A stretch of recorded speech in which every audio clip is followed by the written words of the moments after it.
অতি ভারী বর্ষণে বহরমপুর শহরে জলমগ্ন। পৌরপিতা নারগোপাল মুখোপাধ্যায়ের উদ্যোগে পাম্প মেশিন লাগিয়ে জল নিষ্কাশনের ব্যবস্থা করা হলো শহর জুড়ে। এদিন সমবায়িকার মোড়ে জমে থাকা জল তুলে ধরার সময় নিচে দাঁড়িয়ে থেকে নিজ হাতে পরিস্থিতি তদারকি করেন পৌরপিতা। গির্জা মোড় থেকে বিবেকানন্দ ব্যায়াম মন্দির 22 নম্বর ওয়ার্ডের বেঙ্গল নার্সিংহোম সহ বিভিন্ন জলাবদ্ধ এলাকায় কুন্টু নার্সিংহোম পর্যন্ত জল নিষ্কাশনের কাজ পরিচালনা করেন তিনি। বিভিন্ন ওয়ার্ডে জল দ্রুত অপসারণে স্বচ্ছ এবং সচল ব্যবস্থার জন্য পৌর পরিষদ সক্রিয়ভাবে কাজ চালিয়ে যায় সারাদিন। তবে এই মুহূর্তে পরিস্থিতি অনেকটাই নিয়ন্ত্রণে চলে এসেছে এবং জল নিষ্কাশন অনেকটাই হয়ে এসেছে। শহরের অন্যান্য প্রান্তেও দ্রুত জল নামাতে তৎপর পৌরসভা।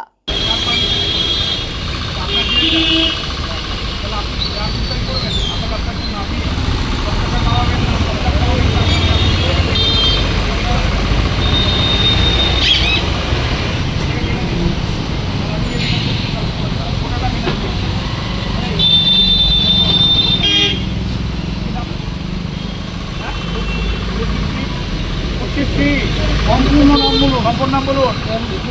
এমডি খুশি। বাড়ি কোথায়? বাড়ি কোথায়? রাতারঘাট। এই জায়গাটা সরকারি জায়গা।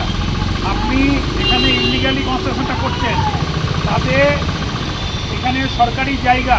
আপনি যদি জোরপূর্বক আপনি বিল্ডিং করেন, তাহলে তার জরিমানা জানেন কী হতে পারে? জেল হতে পারে, আপনার জেল হতে পারে। জানেন কি আপনি? যা আছে আছে, নতুন করে করছেন কেন? কোথায় এটা নতুন করে? না তো বিল্ডিং হচ্ছে এটা।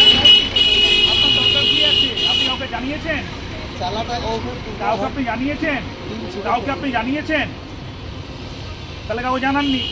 আপনার রিপেয়ারের প্রয়োজন থাকলে পরে আপনি জানাবেন কাউকে।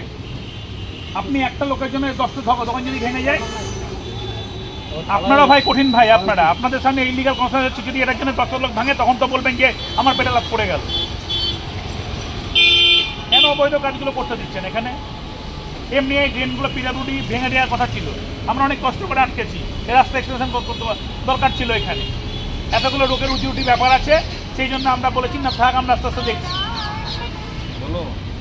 এটা কিছু করলেই হলো নাকি? না, ঢালাই করবেন না, ঢালাই করবেন না, ঠিক জামাবে।